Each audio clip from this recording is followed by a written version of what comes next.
Cultural diversity is about how two people would be communicating, and the way they would be communicating would be based on their cultural differences. So, for instance, in some cultures, they communicate by not giving eye contact, and that's considered as a sign of respect. In other cultures, to give eye contact means you're giving attention. So it's just acknowledging that people do communicate in a different way.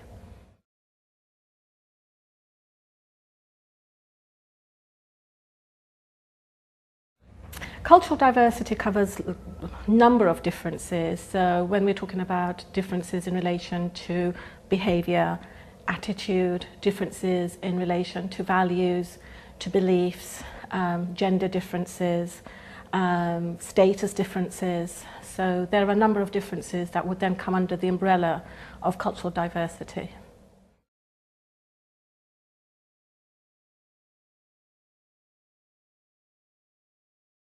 There are 4 tips that you could consider when you're interacting with somebody who is from a different cultural background to you. So the first tip I would suggest is using your observation skills. Observe how they're behaving, observe how they're interacting with you, observe their body language, and as far as possible, try and mirror and match the body language. So in some cultures, people like to sit and lean forward when they're interacting. And if you lean back, you're giving a message that you're not interested, which they would consider as an insult. So if you match how the other person is behaving, then the rapport will be building, and then you can then move on to the common areas that are there for the points of discussion. So that's tip number 1. The second tip is appreciate differences. Some cultures do behave very, very differently, which in other cultures would be considered as derogatory or insulting.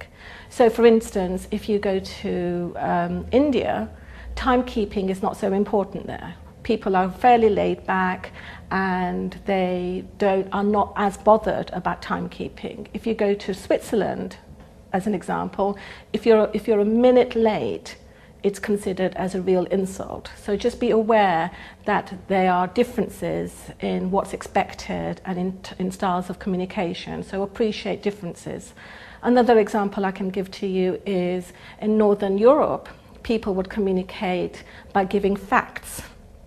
In Italy, people would communicate by sharing a lot of emotions. In Japan, people communicate by building harmony. And in India, people would communicate by asking about families. Okay, so when you're talking about differences in culture, it's about being adaptable to, so if I was interacting with somebody from Northern Europe, I would think, oh, well, they're just going to ask me about facts and figures rather than asking me about personal life, and I would then adapt myself to accommodate what their needs are. The third tip, which is really important, is don't assume that because that person represents that country, that he or she is going to behave like everybody else. It's about respecting the individual concerned. So they would be behaving and interacting with you, which is about their personal values and beliefs. So it's about respecting the individual concerned. And the last tip is about patience, fundamentally. I was interacting with somebody from southern India in English, and when I'd said to him, "How are you?" a very simple question, in UK the response would be, "I'm fine, how are you?" Whereas in some parts of the world they'll give you 20 sentences to explain how they are, which in UK that would be covered in 2 sentences. So cultural diversity is also about being patient, that their style of communicating may take longer than what you're used to, and it's just about persevering through those patience.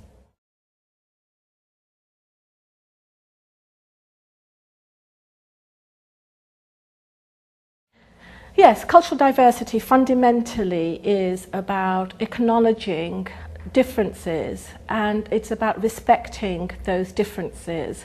Their behaviour, their values, their beliefs is done in a different way to you. It's not meant in a disrespectful way, it's just how different people behave in different circumstances.